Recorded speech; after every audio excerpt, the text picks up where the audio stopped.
I want to look at strengthening safety and security through human technology synergy, advancing intelligence, operational readiness, and organizational resilience in complex environments. So this part is going to touch on everybody. If some of you felt what I have been listening was quite abstract for you, please pay attention. This part is going to touch every one of us. You're in the security sector, you are in the safety industry and operations, you're going to learn a lot from the sector. And we're going to have Professor Olanrewaju Lawal from the University of Port Harcourt take us through this technical presentation. Please put hands together for him.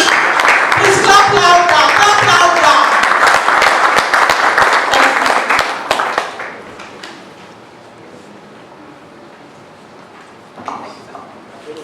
Thank you. It's good to be a thought because at least all the protocols have been laid down, and some of the examples that I want to give that might be too complicated, they have already simplified it. So thank you very much for laying the foundation. So now a lot of people feel threatened about the advancement in AI. And as you can see, my Oga before, they said AI will do this, AI will do that. And my prof also made it so scary. It's like AI is just going to take over everything. But he finished it perfectly that we have the capacity, we are developing the capacity, and we need to continue to develop the capacity. AI is being developed by human beings. AI is nothing without human being actually doing something, enhancing it, making it work, looking at what it's doing. So we have to remember that. And my talk today is supposed to highlight that. Where is that synergy? How do we make that work? Because without that, we can't get AI, we can't get the best out of AI. Okay? IT. Okay, you see, this is why we also need to have human synergy in AI. So, I thought you said we are ready, Dr. Jim. Okay, so I'm going to be focusing on how we strengthen safety, security through human technology synergy. Okay, and don't worry, I'll take control. Okay, so advancing intelligence, operational readiness, organizational resilience in complex environments, which is where we find ourselves. Either you're in the Niger Delta, or you're in the Northeast, you're in the Northwest, you're in the Southwest, we are in a complex environment. And when we have that kind of situation, we need to think strategically. So, right now, Professor Bologna highlighted that clearly. Okay, that we are in a situation where there is a whole lot going on. Either you are running away from kidnappers, or you just bought a car, you are afraid to even drive the car, or you are in your house, you are afraid that if you turn on your generator too long, they will notice that this man must have come into money. So we are all afraid of one thing or the other. So the situation is more complex than it used to be. And that is not even, the other one that we are not even talking about is the climate change. As sea level is rising and chasing people along the coast, desertification is chasing people along the northern region. So we all end up in the middle belt, isn't it?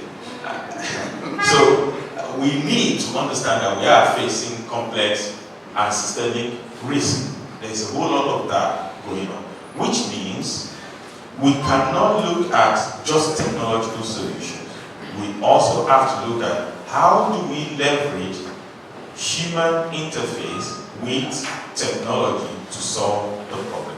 And that is why when people say, oh, like your pastor said that AI is juju or is witchcraft, it means that the pastor is not thinking, and that's why Professor Prof said we should say error. I remember that we should say error because it's an error. That the real path forward is actually synergy.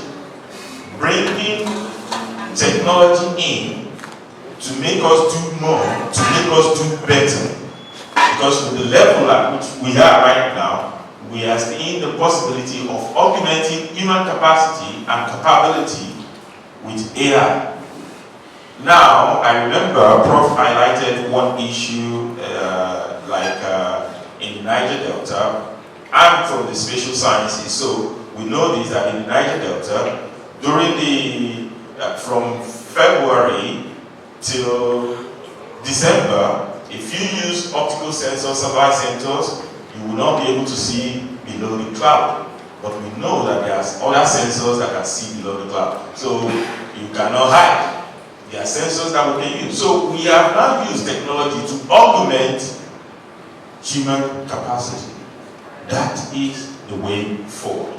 So, what are the ways? I'm going to go through 3 aspects to talk about this topic, strengthening safety and security using human technology synergy. I'll look first of all as how do we advance intelligence.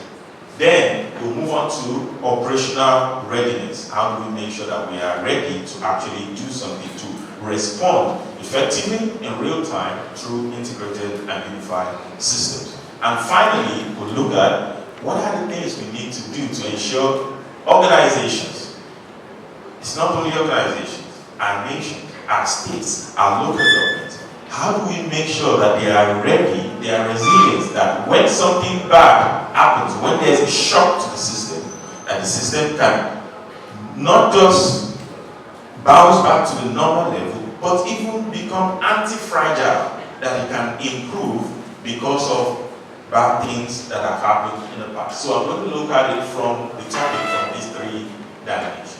So let's start with the first one, advancing intelligence. The amount of information that is available, let me surprise all of you. You're all with your phone. I'm sure the security people here, they are aware of this. You're all with your phone. Your phone has what we call data record, CDR. With that CDR, if I have access to it, which I've had access to some, when we're doing some investigative work, I can tell you around where you live. I can tell you who are the person you really like because of the time you call them. I can tell a whole story about who you are. And if I want to know who are the people in your network, who are the people, so assuming the person is also a criminal, the same thing can be done without me even having to know the person. All I need is their phone number and their call record. AI, machine learning, can actually enhance the intelligence that we have. So intelligence is useless, actually, if we don't take action. Because when you now have this knowledge, what do you do with it? That's the next level.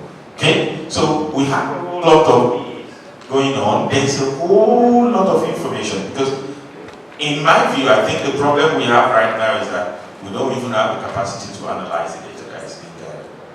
Nigeria has one of the, I will say, and I can challenge even people from the United States. Nigeria, we have NIN, we have BVN. Your BVN is linked to your driver's license. Your driver's license is linked to your bank account. Everything about you is linked to your NIN and your BVN. So which means if I want to really dig down deep about you, there is enough information. So now look at this massive amount of information. If all of us here sit with the amount of information, we cannot even scratch the surface if we are doing any investigation. But by augmenting our capacity, our capability with AI, we can see patterns that we will not even discover in 10 years by using AI.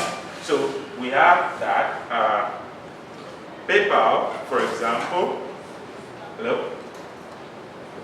PayPal, for example, they have used this to detect fraud. You are conducting somebody is conducting a financial transaction on your account. They can look at, is this a regular pattern? Is this out of ordinary? If it is out of ordinary, they will delay the transaction and ask you to do several other. And I'm happy, some of you use OPay. You will If you want to do certain transaction and it's beyond certain limit, they will ask you additional questions and things like that. These are technology that are already coming out now. So it's beyond just in the foray of only government. It's now getting into private environment that they are using it and they are deploying it adequately. So this map I have here is an example of one of the work I did with some of my colleagues. What did we do?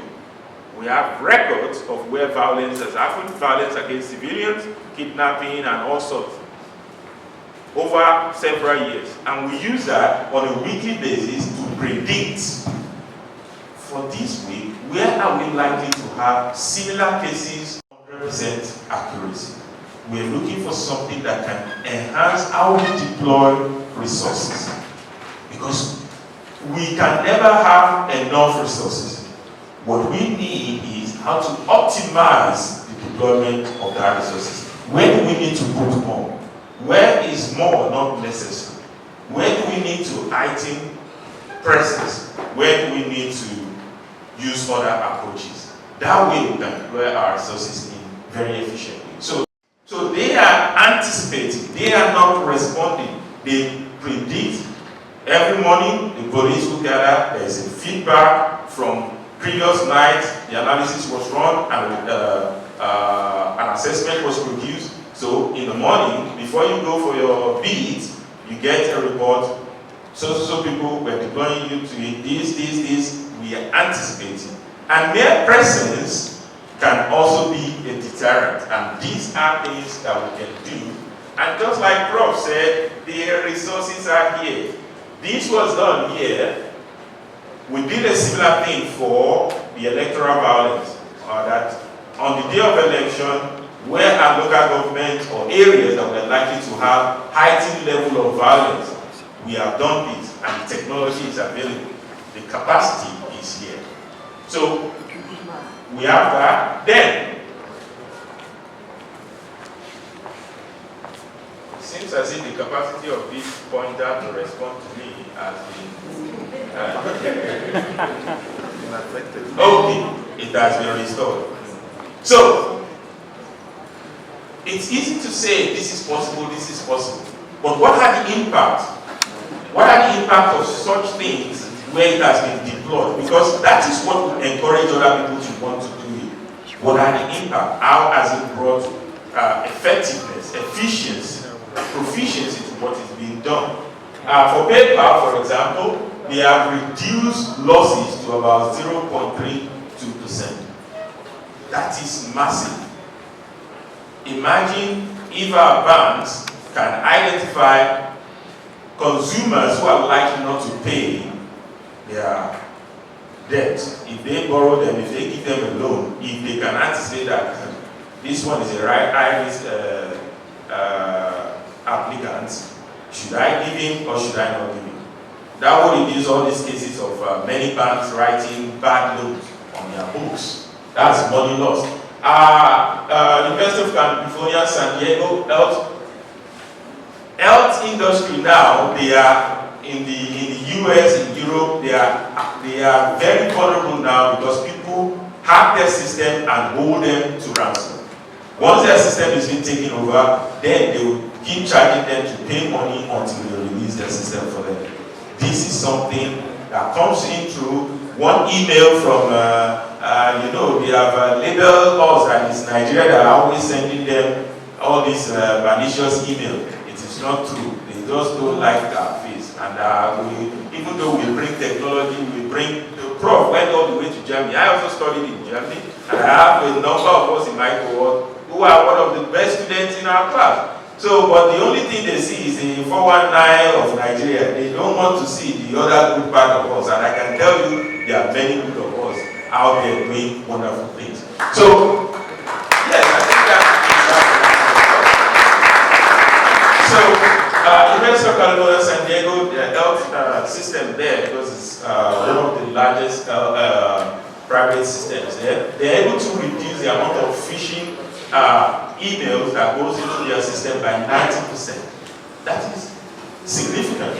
Then, in other industries, we have seen in trying to identify which of the cases they need to put resources on triage, they have been able to work faster. So when an alert comes or when an incident happens, they're able to separate it. Is it a high impact alert or not? And then they can deploy resources as is necessary. So we have a whole lot of benefit that can come out of this. So if we look at AI, I want us to see it as something that augments what we do, not something that replaces us.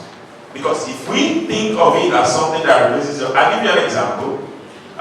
If you go to ChatGPT now, put your name and ask it to write what is it about, who is this person, and write about you. You'll be surprised the kind of thing it will write about you. If nobody is moderating it, you realize that what is writing about you is not actually you. So we need to look at AI as something that augments us. Okay? It augments our capacity. So that brings me to one example of work we just did recently. We invited people from security, the emergency management agency. This was a work that was financed by the Fund for Peace. It's an international NGO. And we are asked to train people from security, emergency management agencies, and so on. People who are involved in crisis management and the security forces as well. And we are able to show them how AI, quantitative techniques, and expert judgment, what they know, what they see on a daily basis, their experience, how they can bring that to bear in developing better scenarios that they can anticipate. Because the idea around scenario planning is that you anticipate what could happen, what is likely to have high probability and high impact in terms of consequences. If it happens, what do you need to do? How is it going to affect? Who do you need to activate? What are the things you need to put in place? So we did this recently, and one of the things that brings to the fore is human in the loop, the expert judgment. Because AI is using a lot of what we see, especially large language models, the ChatGPT, the Claude, the DeepSeek, and all those. They are large language models. What PROF is talking about now is those ones that are embedded in systems, in equipment that can even think for themselves and can take action. For example, we have cameras now that you can program it that if there is something standing here for too long, give me an alert. So you don't have to have somebody sitting in front of the CCTV monitor all the time and watch it. It might even slip off. It's human. We get tired. But if you program the camera that if something happens here, give me an alert. Every minute, move this way, do this. That enhances the capacity of the operator to see more than just sitting down and watching camera. So we have all these human in the loop. That is the key there. There is always the need for us to recognize that that human being should be enhanced, not replaced. Okay? So we have Facebook and YouTube and many of the other online platforms. They are putting human in the loop. For example, we have this issue of people who are pedophiles, who are always looking after, trying to attract very minors and things like that. And other violent things that people put online, they put human being in the loop to automatically, the AI can flag something, human being will check it before either they flag it as true positive or false positive. So this is an aspect where we have to think about how we advance intelligence. We can advance intelligence by making sure that it's human in the loop of that AI development. Yes, human in the loop can also bring problems at times. So that's why we must make sure capacity is developed adequately so that the human in the loop does not create and now undercut the AI that you have deployed. It's very, very important. So the next one I want to talk about is It's shutting down. No, it's screen. Okay. Okay. Enhancing operational readiness. How do we make sure, how do we use AI to ensure that when we need to respond, we're spot on. We're not wasting time. We know what is going on, and we can actually respond as the need demands. It will not be political, but let me state this fact, and it's a fact that we all know. When flood comes to the Niger Delta, what do? We just bring relief.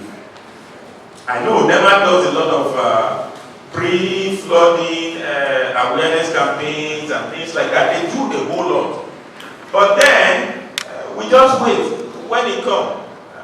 Or we pray. Say it's not my portion. And then we wait. Next year again, we are seeing the end of this now. By April, again, we start praying again and wait that rain will not come. Rain will come. Water will come. But how do we use AI to enhance our operational readiness? Okay, that is another aspect. Okay, robots can enhance our capacity. Drones can enhance our capacity. So I don't need to be there to know what is going on there. I've been in a forum before when somebody was saying, "Oh, all this bunkering, we don't know where they are." I say, "Okay, stop that nonsense. If you are serious, talk to us. We know we don't even need to. We don't need to leave this room. I will show you where they are. If I show you satellite images now, we'll pick them out." I say, "Hi." I say, "Yes." So it enhances the opportunity of this technology to make sure that we are ready when we need to respond. We know where we go. We understand the terrain. We know what we need to deploy in that terrain. So we have seen monitoring facilities. Don't need to have people there 24/7. We can have drones. I've seen, I think I've forgotten the name of the stadium in the United States. They have one of the Boston Dynamics. They have several of them. Those robots that looks like a dog. They have them patrolling the entire facility. So they don't need to have everybody in uniform walking all around. The uniformed men are in strategic places. The robot dog is walking around. He can see through things. He can record what you do not see. He can notice things that you may not notice because there are so many people. But he can do a whole lot. So we have seen that using drone for monitoring facility, monitoring what is going on. You can use it to verify, okay, if there was an alarm and the place is dangerous, you don't want to send human beings there, you can send a drone to look at what is going on there. So by knowing what is going on there, you can decide what do we need to do in that place. Looking at this environment, looking at what is going on right now, what do we need to send in there. Okay, so it has brought about 85% reduction in false alarm, 60% improvement in response rate, because now when you have things that can monitor without you being there, your response can be better. Okay, so we have all these, and then another aspect is about training. We have seen where AI, especially virtual reality and augmented reality, have been used to actually train people. So there are some training that, life is the type of teacher that gives you exam before you get the training. But now, with AI, we can give you training before we give you the exam. So even the most dangerous situation, we can use virtual reality to train people and get them to know what this kind of dangerous situation can be and how they can practice how to respond, how to act without exposing them to the danger of the real life situation. This is where the technology is. So technology is going to aid the first responder now to know that, okay, when things get like this is how bad it can get. And I don't need to get to that how bad it can get before I learn how to respond. So we have that, and Bank of America, for example, 95% of their employees felt more comfortable performing their tasks after they have been trained with virtual reality. So These are some examples. Now, to round it all off, I remember Prof also highlighted the issue of will, the political will, the leadership, the understanding that we want to go this way and we are ready, we are committed to go that way. Because we can say all the beautiful words we like here today, if there is no genuine drive to go in that direction, it's all just beautiful, wonderful words. So, system thinking, leadership, and culture. That is where I want to take it to and round it up there. If we don't start thinking about systems, Prof highlighted the issue of the systemic issue of poverty, lack of economic opportunity, that drives crime.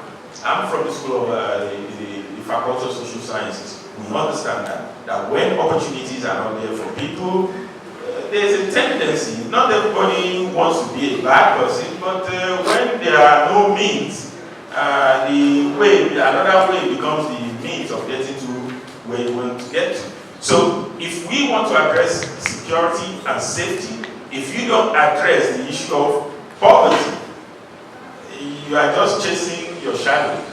Something we must start thinking in systems. So, for example, we look at resilience for a company, a very big company like Maersk.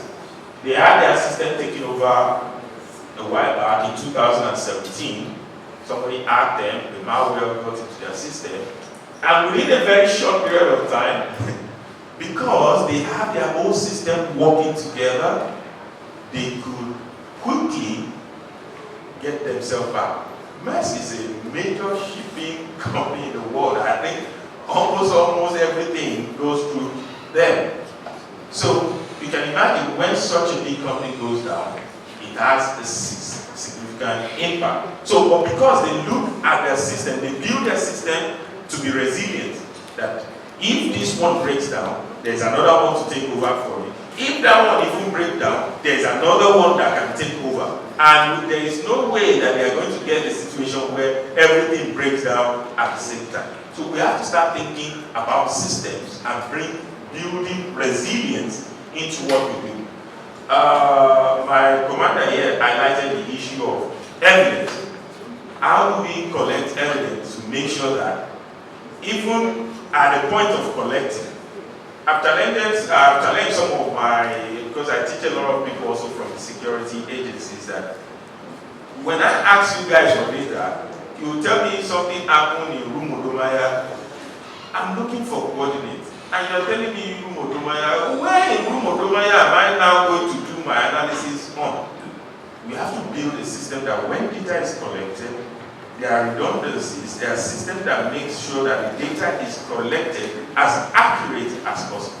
Because we cannot leverage AI if we don't have data.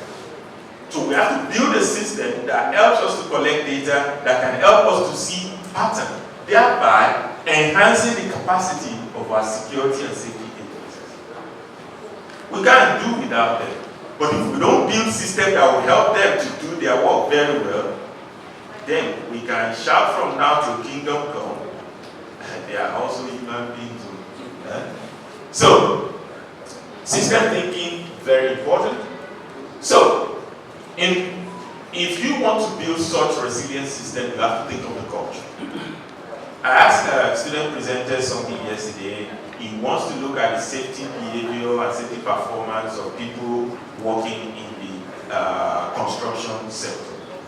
And he forgot to talk about the organizational culture. I have to bring his attention to that. It is the culture of the workplace that will determine how those people do their work.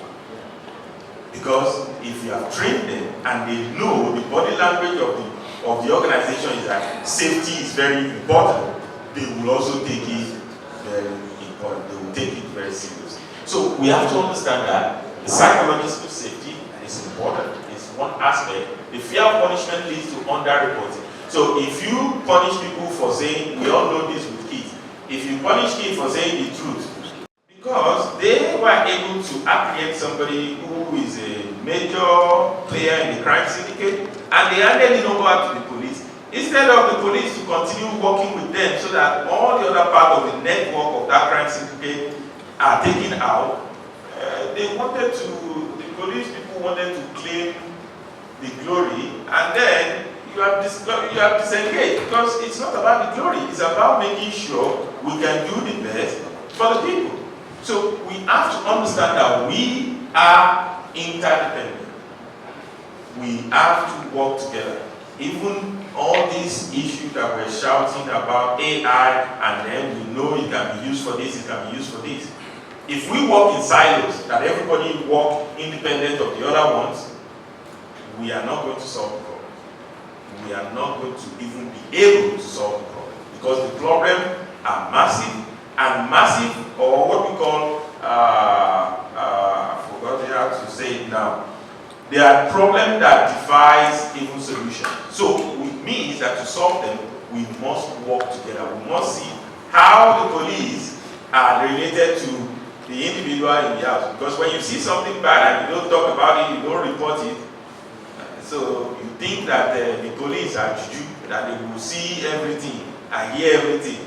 Okay? They will see how that works. So the other aspect of building resilience culture is you must invest in people. Prof highlighted that clearly, and my commander also highlighted, you need to build the capacity of the people. If you want AI to enhance the capacity of the people, you also need to train the people to know when is it that their expertise must come in. Where is it that it's not worth them wasting their time, and let AI do that part where their own real expertise can come in. So all these are important. We are still proving impact in autonomous surveillance, 85% reduction in false alarms. Now, if you know something is happening, there's a sensor that is directly there. It's not only when you send somebody there that you know what's going on.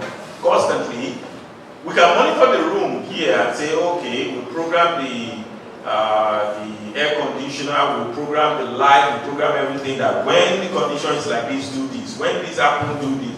When in case of this, do this. So if you are a manager, if you are the owner of this, you can have a dashboard that just shows you what is going on. In the UK, because the United Kingdom said they are not going to do sensors again. How are they going to know how many people are in the country? Simple. Every university has a turnstile system that you know how many people enter the building.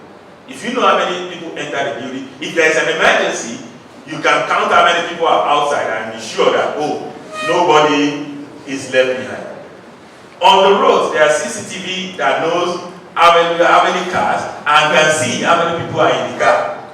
So, which means at every hour of the day, at every location, I can have a rough idea of how many people are there. So, if I need to respond, I know how many people I'm preparing for. We are going to do sensors very soon. I mean, the last one was 2006. I guess that's the one we're still using for planning, I mean. Yes. Okay. Very efficient. Why are you guys laughing? Are you not all Nigerians? So, we are seeing 95% improvement in users' confidence when they are trained with virtual reality or augmented reality, especially in situations, for example, in oil and gas sector, even in the military, there are situations you don't train people by just throwing them in the middle of the ocean and hope that they will survive. There are situations that we can use AI-supported virtual or augmented reality to train people and get them to be better prepared. So, to round it up, what my message about what we're doing here should be, especially thinking of AI, is that partnership, not replacement. Okay? I do not want anybody to leave this place and think that, this AI they are talking about, very soon my job will disappear. No, the idea is AI should help you to do your job better. If I need to prepare classes for 200 people or 2,000 people and I need to grade all of them, AI should enhance my capability to be able to make sure I can teach those students effectively. Not that me as a teacher, I should just go home, pack my load and go. No, it should be that I should be able to do my job better. You as a safety person, you as a security person.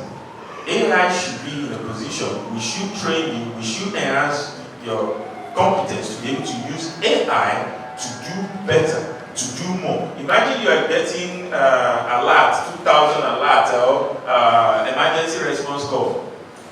If those emergency response calls are tied to the location as they are coming in, it makes you understand which one deserves high priority, which one deserves less priority. So when you are deploying resources, you are tactical, you are strategic about doing so. So technology should handle the task that it excels at, processing data, repetitive monitoring. So our valuable assets, our people, will now focus on the critical thinking and complex problem solving. That is the way we should look at AI if we want to get it to do better for us. Thank you very much.